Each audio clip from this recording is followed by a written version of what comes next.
I have a really dumb idea for testing. Yeah, do it. Should you fly full speed into a tree just to test that frame durability? I think we need to do that. Go on. The Cine Mini, that's right, we're going to check out just how good it is. We put in our BYOVTX right here. We've got the DJI 03. We're going to cruise it around, show you our flight review. We've got Super Steve in the background. He's just finishing some of his packs, and then we're going to do it. We're going to rip it around and show you why this could be the future of the drones that we need to see. So just before we take off, I have put in a 720 milliamp. It does recommend about an 850 in the specs, but let's do it, find out how stable it is, and see if we can get some nice footage as well, because that's the part I think that really makes this special. Off to the races. I've got a leaf stuck to my camera. You do. Let me hover near you. All right, I'll see if I can pick it out. No, that sounds like a terrible idea. What?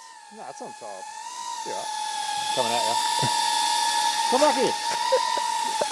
Got it? Oh God, oh, okay. Let's focus here. All right, I'm gonna give it a little bit of pop, and we'll see what happens when we're out here. It's very, like, the picture is absolutely stunning. Okay, I mean, it's not amazing, still plenty to have fun with, and I am in acro mode at the moment. Let's see.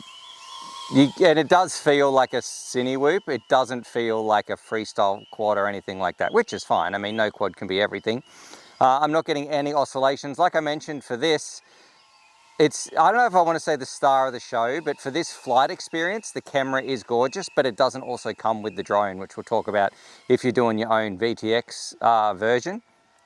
Let me see if I can put it into, I think I've got acro manual mode. There we go. There's some angle mode right here.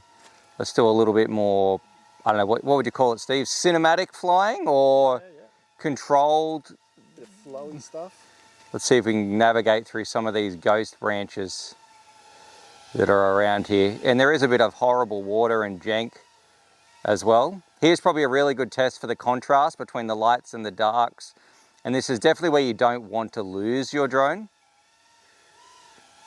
But still very easy to see everything through there. If I crash this, I'm going to make you go get it, Steve, because I'd be worried about dying. Finders keepers, eh? All right, let's talk more about the drone itself as well. So I'm going to get out of angle mode because, there we go, back into acro mode. It is not my favorite to fly in angle mode, although it definitely does have its purpose. I did notice too, you got the, I think you got the Emax Avon props on there. Yep, so that's what it comes with. I feel like it's not unresponsive in the air, and it is a lot more fun than some of the other Cine quads that Emax has made. I do like this smaller form factor as well. Let's go through that little tree. I couldn't flip and concentrate. So they are the tri-blade props. Yes. Maybe if it was paired up with some 4s or 5s, if you're going to do that flowy cinematic stuff. Yeah, but I don't even know how much you can really do with a craft like this. Like, this feels like it's safe, it's fun, it's doing everything that you probably want to do. Like, if you're a first timer or you just enjoy FPV, you're going to have a great time with this. Yeah. But when it comes to, if you're doing some crazy chasing, or definitely not racing, or even like hardcore freestyle, it would be hard pressed to really get the most out of it with a quad like that. So, and it does, like, I want to say too, like, it does feel responsive. It's doing everything I want it to do. It just doesn't have that much horsepower, I guess, to give, or that much gusto. Doesn't sound like it's struggling on recovery or anything. Oh, no, not at all. I was actually quite surprised when I did this flip up here. I'll do one again. It stopped like on a dime. It was pretty, almost like a little jolt as soon as I gave it some power. So there's my flip and boom. Yeah, that sounds good. Let's go. I'm going to go for a little bit of an explore. I do like how it's on ELRS as well. Watching my battery voltage, I'm on 3.6 volts there, and this is a smaller battery than what it recommends. So it looks like there's a bit of a path this way actually. So, oh yeah, this could be nice. Around the outside of the lake, hey? Let's see how we go on range.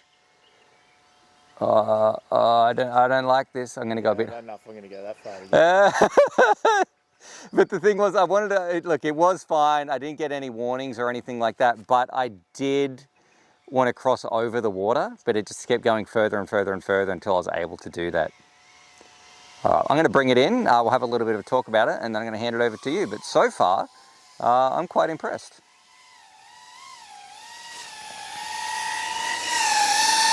Like very, very controllable. And there's no way you do this with a 5-inch or anything like that, like a little mini blender in front of our face. Look at those crop guards. Nice, man. Nice. My thoughts on the Cine Mini, I don't want to say too much before Steve has a go. I know you did hear me sort of talking about it a little bit just then, but to keep it as unbiased as possible, some features I want to point out though, so if you want to hold that. We have, so this is what's called a BYOV, or Bring Your Own VTX. BYOV. Bring Your Own VTX, right? So you buy this, it's about 150 bucks, but it doesn't come with the air unit in there. So you can put whatever. So if you've got your moonlights or whatever, super easy, you just undo these 4 screws, they go in. And the other part that I thought was kind of cool is this whole top plate cool, man. is like completely isolated from everything, but also to take it out, you've got these tiny little pieces in here, unscrew them, and it makes it really easy to, like, I don't know what you call these little rubber grommets to pop it on and off. So I had to do that to feed my cable down for my 03 unit. It took like 10 minutes. I just still got access for your USB in there. Yeah, it was super easy. Yeah, so that's pretty good. All right, we've got DJI in here. Everything you see is kind of ready to rock and roll. So I don't know, any thoughts on that, or you want to fly it first and we'll come back and see what you think? No, fly it first. All right, let's do it. So you good to go? Is that recording? Yep. Okay, this one right there. And you're off. You're off to the races with the Cine Mini. I'll let you get your bearings a little bit.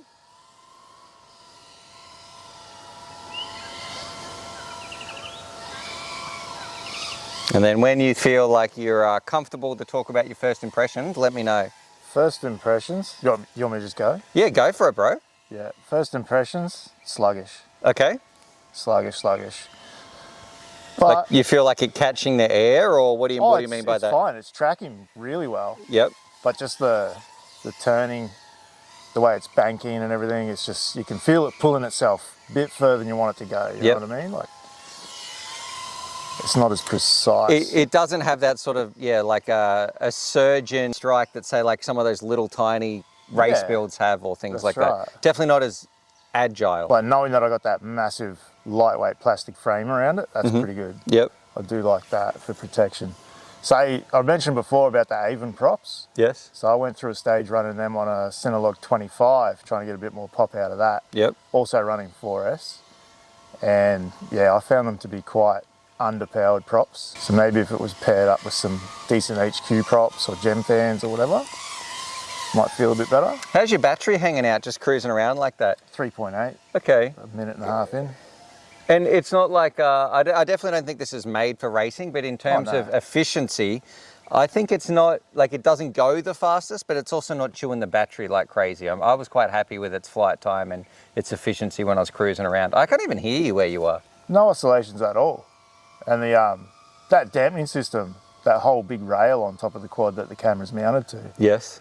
That's awesome, that thing. I'm watching you dive those trees. Yeah, that was a bit off-putting. Why, what happened? Just the DJI screen. What, did it freeze or what? No, it's just so big. Oh, okay. I'm not used to it. That's up there pretty high. If that gets stuck up there, it might have to stay there for a little while. If you want Steve to push the drone to its limits, put some comments down below, because that's what it's for you guys. I mean, I would like the drone to come home, but if we need to do it for testing, if that's what people need to see. Yeah, look, it tracks fine, it's just slow. But that's what it's good for, right? Good for that slow, smooth. Okay, I have a really dumb idea for testing. Yeah, do it. Should you fly full speed into a tree just to test that frame durability? I don't want to hurt your 03. I mean, like, well, I think we need to do that. Okay, I want you to line up a tree, come past, like, see this one just in front of us? Do you reckon you can smash into that? Where are we, mate? I'm tracking you now. I'm tracking the drone. So this big ghost camera just went past? Hang on. Yeah, that one behind us. If you could go full speed into that, really? And then disarm. Yep. Really? Yeah. Go on. Okay. You're. I'll go get it. Do you still have video? Yeah, man. Kenny, is that up the right way? It's in long grass though. Okay, all right. I'll go get that. Hang on. Oh, it feels so bad doing that, dude. Like the frame's one thing, but your fucking camera, hey? Just arm it for a second. Which one's your turtle mode? All right, off the switches. Okay.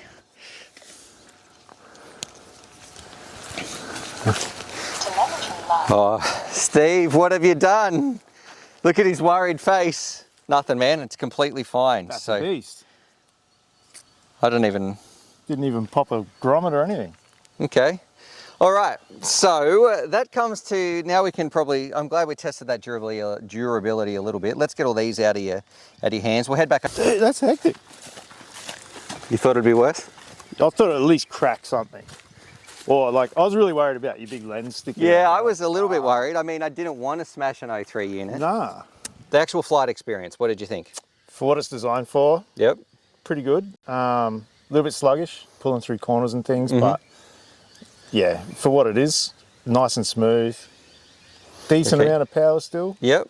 What do you think about having this top-mounted like system for your video? Any That's jello great. or anything like that? No jello at all. So Well, it is called the Cine Mini. Like it is a cinematic quad first and foremost. Yeah. Yep.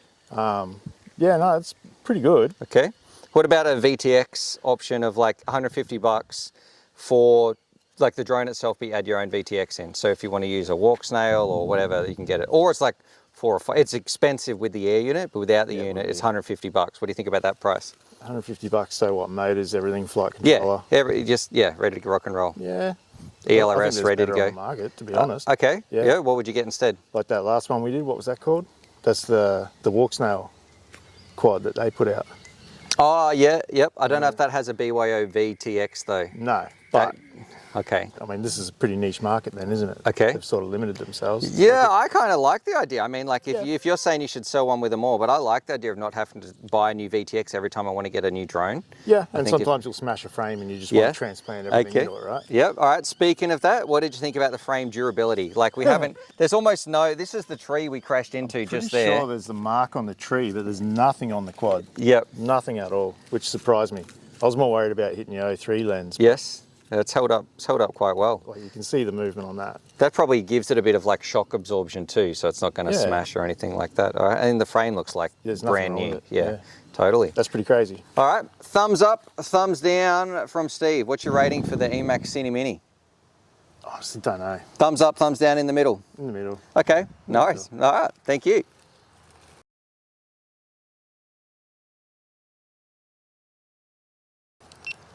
Yeah, I don't want to completely rag it, dude, but No, that's perfect then. yeah. Just, you're not going to go and buy it. No, definitely That's sort of what we need to get across to people. Yeah, perfect. Well, I can't fucking believe that. What, that it didn't break? That's great. That's good. All right, now some 5-inch action. Where should we have our little flights? Where should we do our, Well, what are you thinking? that's what I was keeping in mind when I was ripping the 3 before. It was like, if you go right round, that's a pretty cool little track. Okay. If you really want, like I was having fun flipping up over and diving down through there. Might do that later once I'm actually a bit better at following, chasing. Okay. But then if you just go straight out, I was just going around a tree out there. Is it what tree? See that ghost gum past that pile of sticks? How far are we talking? How far are you flying? 100 metres from here. So see. Oh yeah, okay. Yeah, just so you're around cutting that. over this water, so you come. Yep. And then just around that tree, and then see these 3 trees here. On the other side of that, there's a big fork tree. I was coming through there, which leads you down around that path. You do a flight and show me, and I'll watch. Yeah, right. Can we do? Oh, no, I'll just be able to follow you. Yeah. Okay. So what's in yours? You got walk snail in that one, eh? Yeah. So we'll both be walk snail cruising.